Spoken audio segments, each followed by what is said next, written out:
With the release of Wildcard, it seems like LTMs and takeovers are a bit of a thing of the past, as now if Respawn want to add a takeover, they will just implement it into Wildcard, and they might even take the same approach to LTMs. So let's go over every LTM and takeover in Apex history and see what we're missing out on, or even dodging, because a lot of the takeovers annoyed a lot of players.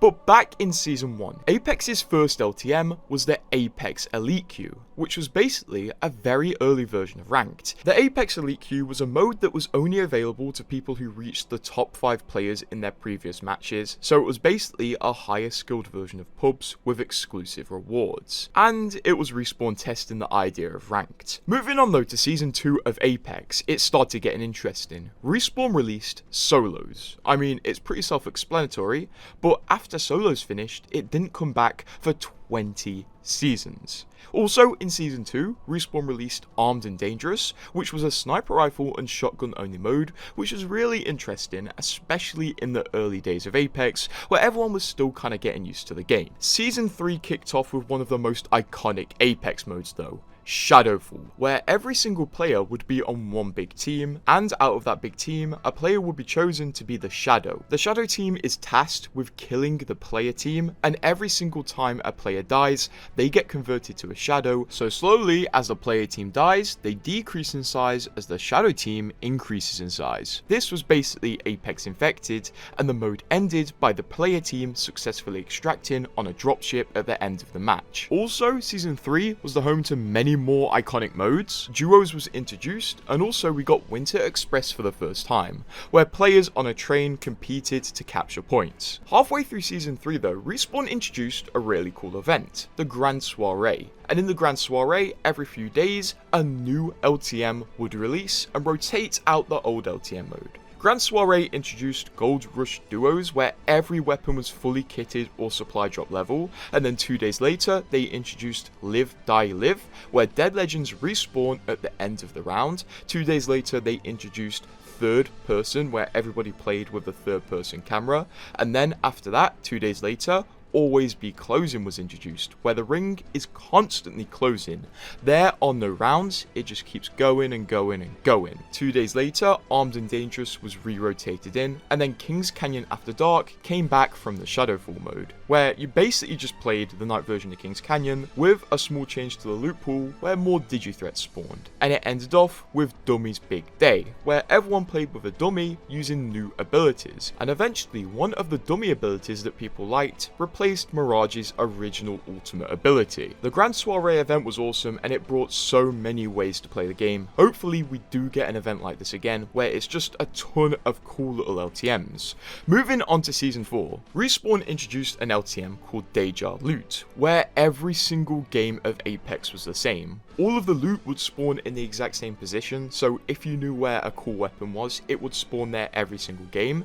The ring closing pattern was the same every single day, so pretty much everybody knew where the ring was going to end, allowing a lot of camping. The game was literally the same every single day, which caused a lot of people to know where the good weapons are and the best spots to hold are. Respawn also introduced an LTM called Battle Armor, which was testing Evo Armor, although it didn't become permanent until Season 6. Moving on to Season 5 though, it did bring a lot of content, but not necessarily LTMs. Essentially, Season 5 had a load of single player missions where you would exfil into a location, kill some enemies, and extract with a reward. These were all fairly unique and pretty cool. There was a situation where like Watson nearly died in them, so they had some story, and the finale of these single player missions was rebuilding Ash's body. A month later in Season 5, Armed and Dangerous Evolved released as an LTM, where sniper rifles and shotguns were the only loot once again, but also Respawn added mobile respawn beacons to the game, so it allowed players to test that. And then Season 5 ended with Always Be Closing, where the ring was constantly closing and everybody started the game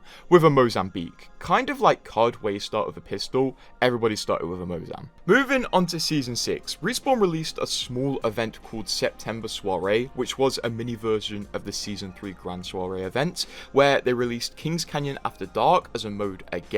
5 days later they released Armed and Dangerous as a mode again. 5 days after that they released Dummy's Big Day as a mode again, and then 5 days after that Live Die Live returned as a mode. After that, Respawn released the Aftermarket event, which brought the Flashpoint LTM, which was a mode where random point of interests would have a giant blue bubble around them, and within this bubble you would auto-regenerate health, basically making them giant hot zones for fighting, and also handy little spots to absolutely farm damage. I think some damage records were set in this mode, but I guess we're all very used to health regen now. It is a permanent addition in Mixtape and Wildcard. Also, at the end of Season 6, Shadow Royale was introduced, which wasn't Shadowfall, where it was an infection mode, but instead it was a normal Apex game, but if your teammates die, they turn into a shadow, which can now wall run and also double jump. Otherwise, this mode had a similar flow to pubs games, and basically you had to finish the game by being the last squad standing, with the addition of dead teammates turning into shadows, so you could kind of throw human waves at your enemies if you had a dead teammate. Moving on to Season 7 though, one of the weirdest modes ever released. Season 7 introduced a new map, Olympus. So at the start of Season 7, Respawn introduced a new LTM called Olympus Preview, which basically disabled all damage to enemies and allowed people to run around Olympus just checking it out. You could still pick up weapons and items, you just couldn't damage enemies. And at the end of these Olympus Preview matches, the dropship would return to Olympus and pick you up. Instead of you dying in the zone, you would just be taken back home. They've never done a mode like this again, and it was a pretty strange one. In Season 7, Winter Express also made its return, and in the season, Respawn broke out of the LTM formula, releasing a takeover for the first time. Takeovers are basically LTMs, but they take over the pubs playlist. So in Season 7, for example, they released the Airdrop Escalation takeover, where way more care packages spawned, especially at the start of the game.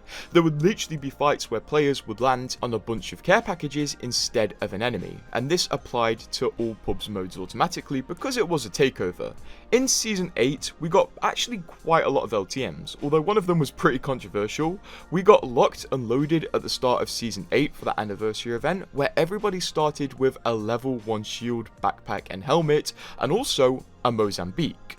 Respawn also introduced Ring Fury in the Chaos Theory event, where randomly, anywhere in the map, ring flares could appear, which were basically pockets of ring, which could force players to rotate. Also in this LTM, Respawn introduced Heat Shields as an item, and Maggie was the announcer for this event, and she had that many repeating voice lines, people started to hate her real quick. Multiple ring flares detected. Run, run, run. After Chaos Theory, another collection event released in Season 8, and this time it was the War Games event, which brought a selection of its own LTMs. It started off with Second Chance, where everybody got a free respawn after they died, and they dropped to the ground with all of their items, but because there was a glitch of this mode, it was removed a few hours after it released, making this the most short-lived mode ever in Apex. On the same day Second Chance was removed, it was replaced with Armor Regen, which was a mode where shields automatically regened if you didn't take damage for a certain amount of time, and this mode lasted for 2 days. After that, it was replaced with Ultra Zones, where flashpoints would return, but this time there was 3 of them around the map, and within these flashpoints, they had boosted loot as well, so this mode really concentrated fights into certain areas. After that, the Auto Banners mode released, where banner cards didn't have to be retrieved, so if your friendly died, you would automatically pick up their banner card, no matter where they are on the map, and this mode was also removed after a day, and then after that, Ultra Zones released again until the 21st of April. And that was the last LTM of Season 8. So we move on to Season 9, where Arenas as a mode overall got released, and people really enjoyed it. So there weren't many LTMs in this season, although in the mid-season update, Respawn released an OG Maps LTM, where everybody got an opportunity to play on Season 1 of Kings Canyon, and also Season 3 of World's Edge, before they had any map updates, which was a pretty cool nostalgia trip. Moving on to Season 10, we have our first Arenas LTM, the Rampart Takeover, and it wasn't really much of a notable LTM. Basically in Arenas, you could buy Rampart weapons for very cheap. Also in Season 10, Respawn re-added Shadow Royale, which was the same mode as Season 6. Season 11 was probably the most boring season for LTMs, as the only LTM to release was Winter Express. I do distinctly remember complaining around this time that Respawn had just forgotten what LTMs were. This was until Season 12, where Respawn introduced Control for the first time ever. Although it wasn't permanent at this time, it just came as an LTM. We all know what Control is. And Flashpoint was also reintroduced in the Unshackled event later in the season. Moving on to Season 13, it had no new LTMs. Control returned as an LTM, no it wasn't permanent yet, and also Armed and Dangerous returned as an LTM, which was Shotguns and Snipers. Moving on to Season 14, Respawn kept expanding on the Control formula, as they released a new LTM, Gun Run. They released this in the Beast of Prey event, and then later in the season, in the Fight or Fright event, we got a load of unoriginal LTMs. I swear they didn't release anything new. They re-released Shadow Royale, Gun Run, Control, and Shadow Royale again later in the season. In Season 15, Respawn reintroduced Winter Express at the start of the season, and then Control later in the season, finishing off with two actually brand new LTMs. They released Hardcore Royale, where everybody had no hood and no lootable armor, and then later in the season for Valentine's Day, they released Date Night as a duos only LTM, where healing effects would apply to nearby teammates. So say if you popped a cell, it would also heal your teammate if they needed healing. There were also loads of other lovely little things in this mode. And then finally, in Season 16, Respawn released Mixtape, which put Control, Gun Run, and also Team Deathmatch into a permanent mode. Finally. In the mid-season update for Season 16, Respawn released a pretty cool mode called Heatwave, where every few minutes the sun would get really hot, and it would damage anybody exposed to it, which was a pretty cool idea. And the only way to not get damaged by the sun was get into cover or pick up a new item. Sunglasses. These would temporarily protect you from the sun. And since this mode, sunglasses have never released again. Finishing off Season 16, Respawn introduced their first LTM for Team Deathmatch, which was Deadeye, where no one would have body shields and everybody would have the same loadout. So basically, it was kind of hardcore TDM. Kicking off Season 17, Deadeye would return as an LTM, and then later in Season 17, in the Dress to Kill event, Armed and Dangerous would return as a mode. Halfway through Season 17 though, we got a pretty cool, I guess you could call it LTM, where it was actually a single player mission where you infiltrated a facility which was manufacturing new bodies for Revenant. Not only was this a pretty cool, long and puzzling single player mission, but it also teased the eventual release of Revenant Reborn.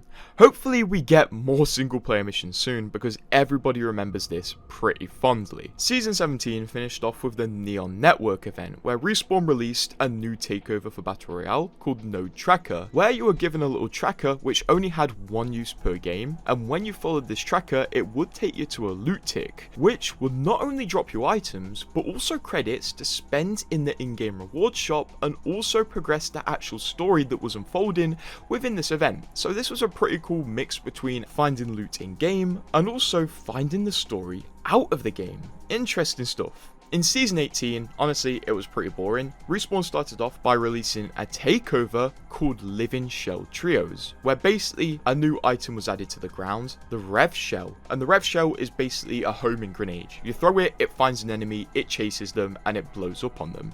And this mode took place on World's Edge after dark. Also, later in the season, the Trick or Treat Halloween takeover was released, which added the Copycat Kit, which essentially granted your legend a random other legend ability.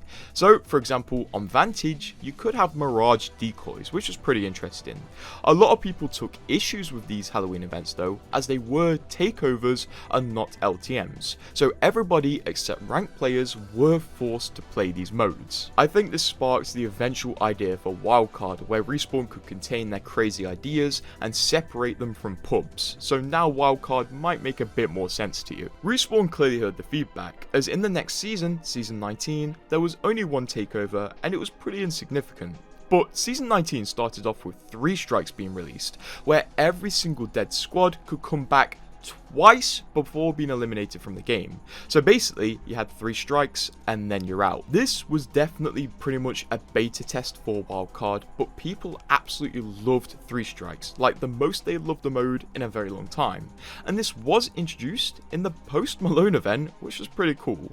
Later in the season, we will get the Revenant Uprising mode, which was basically the Shadowfall mode, where there will be one big team of players, but dead players would turn into a Revenant. And these Revenants could wall run and double jump and had to stop the Legend team from extracting at the end of the game. So Respawn never brought back Shadowfall despite people loving it, but they brought back a reskin. In the back end of Season 19, Respawn released the Final Fantasy crossover, which came with a Final Fantasy takeover mode in pubs, where they added the Buster Sword as a weapon, the first melee weapon ever in Apex, and also materia hop-ups, which were hop-ups for your guns that added certain buffs to them.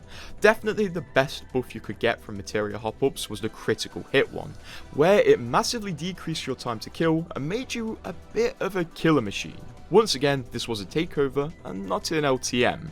At the end of the season, Respawn reintroduced 3 strikes as an LTM because people loved it that much, and that's genuinely the reason they brought it back. Moving on to Season 20 though, Respawn decided to keep experimenting with these pretty cool little modes like 3 strikes, and they introduced a mode called Straight Shot, where the lobby count was half, and also boring parts of the game like looting were made to be streamlined, and also Respawn added a requeue feature for this mode, so you could jump straight back into Straight Shot. So once again, this was Respawn experimenting with things which would eventually make up Wildcard, like the streamlined looting. If you think about it, Wildcard is basically Straight Shot combined with 3 strikes. Continuing on into Season 20 though, this is where Respawn really started to get backlash for the takeover modes, as they released the Inner Beast event, which introduced a brand new takeover, the Hunt, where basically one squad on the map would become a target for every other squad, and this squad would be hunted down. It was pretty intense, and because this was a takeover, it was starting to annoy a lot of people. A lot of people just wanted to play the normal pubs mode, none of this nonsense about getting hunted. So eventually, after a lot of backlash, Respawn changed the hunt mode from a takeover to an LTM to stop players getting frustrated. And this was once again Respawn realizing takeovers just don't really work. So once again in their head, their idea for Wildcard is still building up. Later in Season 20, Respawn would introduce a new mixtape mode, Lockdown, where basically it's just hardpoint. And then soon after, April 1st rolled around. So Respawn released their April Fool's takeover, which was so awesome because it added the ability to fly by shooting downwards, low gravity, and also really cool weapons. I do distinctly remember this LTM mode being such a blast, although to be honest, the 2025 April Fools was pretty fun as well, although it was pretty similar. After this mode ended at the end of Season 20, Respawn reintroduced 3 strikes because once again they realised people absolutely loved it. After this, we move on to Season 21, which was Alta's season, and Respawn really listened to the fans with this update, because for the first time ever since Season 2, they brought back solos, so people could finally experience it again. There were a few changes to this version of solos, like it had auto healing, battle sense, so you were told when enemies were near you, and also respawn tokens, so you could have a free respawn if you had a token in your inventory. After this, they kept experimenting, and for the first time, they added a quads mode, which is pretty self-explanatory. It's trios, but with one more player per team. And then finished off the season with Big Team Deathmatch, which was just Team Deathmatch with more players. In Season 22, Respawn kept finding out things people liked, obviously to build up the wildcard mode, as they added a mode called Trios Revival, which had a very similar respawn system to wildcard. They were clearly still experimenting. And then, after that mode ended, they added Straight Shot Revival, which was straight shot, but with automatic respawns as well. It shows you they just kept experimenting to make sure wildcard was perfect. After that, a new Team Deathmatch variant came, which was Akimbos and LMGs only, which was followed by Knockout, which was maybe the most confusing and a bit of a fever dreaming mode in Apex history, where basically in Battle Royale, there would be marked zones pop up around the map, and players had to stand in those zones to rack up points, as the squad with the least points would be eliminated from the game. Honestly, this mode was confusing. I didn't really enjoy it too much, although the concept was awesome. And then to finish off Season 22, Respawn added the Trick and Treat Takeover, which basically combines the last few years of Halloween modes. Season 23 started off with a pretty cool concept. Respawn added a takeover for the game called Launch Royale, where the game was reverted to Season 1 in pretty much every way possible. All of the weapons were reverted to their Season 1 values, as well as the legends, as well as all of the new items being removed. And of course, you would play on Season 1 of King's Canyon. This was pretty cool, especially combined with the fact that the loading screens in the lobby were reverted back to the Season 1 look as well, which was such a cool feeling. Additionally, a big part of Season 23 was the Rift Relics. These were essentially loot ticks that came from the sky that dropped either boost kits, which gave you an extra passive, new weapons like the EPG, or even returning weapons like the Buster Sword. Some of the items in these are a bit controversial, but most of the time, they allowed for a lot of fun. And once again, it feels like the boost kits were testing wildcards, the concept of adding an extra passive to your character. Later in the season, Winter Express would return as it was December, and then Season 23 finished off with the reintroduction of Launch Royale. But this time, Respawn added all of the current maps to Launch Royale and also replicators, so you could play once again with Season 1 legends and guns, but on the new maps. Moving on to Season 24 though, it kicked off with a good idea, as at the start of Season 24, Respawn introduced their first mythic weapon skin for the R301, and to accompany it, they also added the mythic R301 as a weapon in care packages, and there would be 3 unique variants of the mythic R301, all with unique buffs, like critical hits. This was a takeover in Unranked, so it was almost like a few new weapons were added for a few weeks while this takeover was active. Around the same time this takeover was active, Respawn added a new LTM called Redemption, where everyone started the game with a respawn token, and if you died, your character would consume this respawn token to allow you to respawn, but then you would have no token. So basically it was revivals, but with a bit more of a limited revival supply and a bit more of an emphasis on skill and staying alive. Season 24 would also have some returning modes like solos and April Fools, as well as a bit of a new modified mode, which was 3 Strikes Mystery Legends. It was a pretty steady season. Moving on to Season 25 though. Season 25 was an interesting season because Respawn brought back arenas, only as an LTM. At the start of the season, it started off in its classic form, exactly what we know it as back in Season 9. Throughout Season 25, arenas would start to take on different forms. For example, a few weeks after classic arenas released, Respawn released a refreshed arenas, where it was a bit more modernized. You had free meds, bins were removed, you could only purchase a certain weapon once per game, and additionally, there were special drops in this mode. For example, from the care package, you could get the sword, or even a boost kit from all the way back in Season 23. Continuing onto the mid-season update for Season 25, Respawn released another version of Arenas, Arenas Duels, where it was 1v1 deathmatches and you could not use any abilities. This mode was definitely inspired by the community and was a true test of your gun skill, because once again, you couldn't use abilities. That was until a week later, where Arenas Duels with abilities was activated, which is pretty self-explanatory. Season 25 was definitely a big season for testing arenas again, although Respawn clearly weren't too confident with everyone's reaction to arenas. As the season went on, it started getting real hard to get arenas games because not many people were queuing and people just didn't like arenas like they thought they used to. This made it way better when in Season 26, Respawn released a new permanent mode. People were asking for arenas to become a permanent mode, but I think they're a lot more happy with this new one. Wildcard. Wildcard was released and Respawn stated that they're basically going to use this as the new hub for takeovers. Pubs is going to stay as pubs, it's not going to get takeovers added to it as that annoys people. Wildcard is going to be the event related mode. And we saw this as the season went on, where Respawn would make Wildcard Halloween, they would also make Wildcard with bats and an explosive version of Wildcard, which was pretty cool and a great idea. Now it seems like Wildcard is here to stay, and it even seems seems like it has more players than pubs, and people really like when Respawn release event-related wildcards. Whether they will still like this system in 5 seasons, we'll have to see, but right now, it is looking pretty good. On to Season 27 though, it's starting to look very interesting. So let's hope Wildcard stays creative, and subscribe to stay updated with what happens.